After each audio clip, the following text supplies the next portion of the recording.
আসসালামু আলাইকুম। আশা করি সবাই ভালো আছেন। আল্লাহর রহমতে আমরাও ভালো আছি। এই যে আমরা চলে গেলাম মাঠে।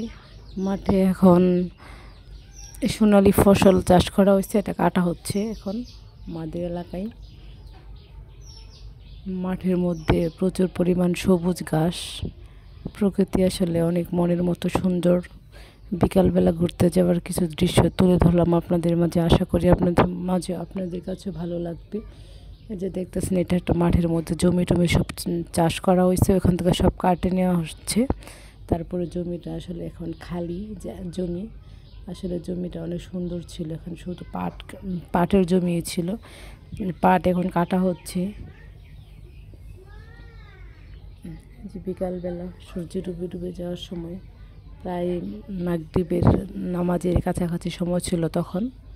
আসলে সৌন্দর্যটা ছিল অনেক, প্রচুর পরিমাণে প্রকৃতি সুন্দর আসলে অনেক, আর ভালো লাগার মতো।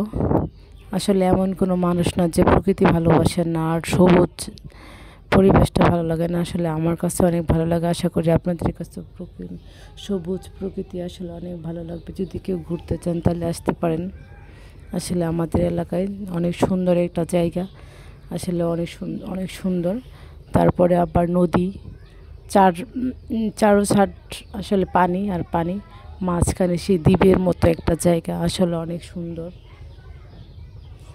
যেখানে পাটের জমি, পানির মধ্যে পাট কাটা হচ্ছে, এখানে কাটতেছে, আসলে অনেক সুন্দর। আসলে চাষিরা অনেক কষ্ট করে আসলে সোনালি ফসল ফলায়।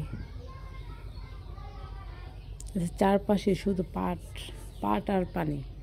এখন জমির মধ্যে আর কোনো কিছুই নেই। আসলে বর্ষার সময় তো এরকমই থাকে, এখন অনেক বর্ষার সিজন, তার জন্য এরকম চারপাশে আসলে সবুজ আর সবুজ। এই যে এটি দেখতেছে, এটা হচ্ছে কচুটি পেনা। এখন নদীর মধ্যে চার সাইড শুধু কচুটি পানায় ভরা, পানি আর কচুটি পানা দুইটাই এখন প্রচুর পরিমাণ।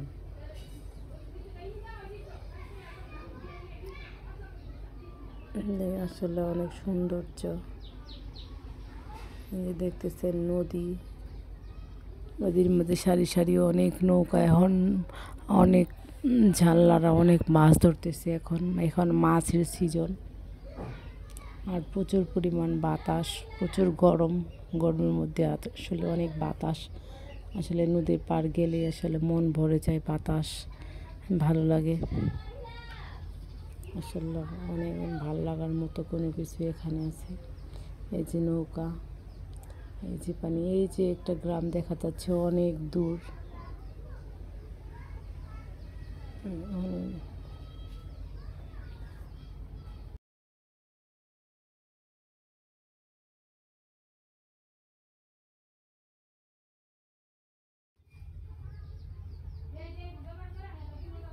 যে নৌকার মধ্যে এখন বাচ্চারা বসে বসে এখানে খেলা করতেছে। আসলে আমাদের এলাকার মতো চারপাশে পানি, তখন শুধু নৌকার মধ্যে মানুষের ঘোরাঘুরি, অনেক দূর থেকে মানুষ আসে নৌকা দিয়ে ঘোরার জন্য। আসলে এরকম একটা পরিবেশে এইটা আসছে আমাদের খাল। খালের পাশে মাটি নেওয়া হচ্ছে বুটের মাধ্যমে।